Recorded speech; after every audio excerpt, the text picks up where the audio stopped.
Russian Knights adalah pasukan aerobatik elit milik Angkatan Udara Rusia yang terkenal dengan persembahan udara menggunakan jet pejuang berat.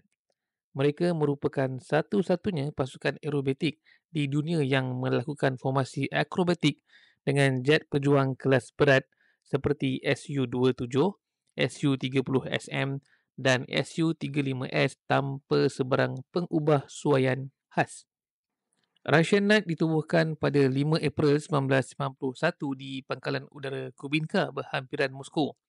Pesawat awal yang digunakan adalah 6 buah Su-27 dan Su-27UB. Kini Russian Knights menggunakan 8 Su-30SM. Mereka juga pernah menggunakan Su-27 dan Su-27B. Menariknya, semua pesawat ini adalah model tempur sebenar tanpa sebarang pengubah suaian khas untuk pertunjukan. Antara aksi formasi ikonik terkenal mereka adalah barrel roll serentak iaitu putaran 360 darjah oleh beberapa jet dalam formasi rapat. Kemudian Nesterov loop iaitu lingkaran penuh oleh satu atau beberapa jet.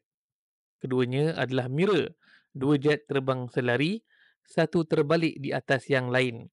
Dan keempat, Guardian Angel, 4 jet melepaskan flare dan asap untuk membentuk imej malaikat di langit. Namun kegemilangan mereka turut diiringi duka. Pada 12 Disember 1995, 3 jet Russian Knights terhempas di Vietnam sewaktu pulang dari pertunjukan udara 595 di Langkawi.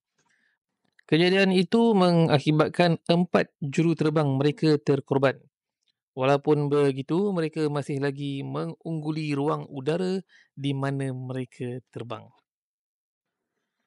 Kemunculan mereka sentiasa dinantikan dan persembahan mereka sering saja mendapat perhatian dari penonton dan media massa.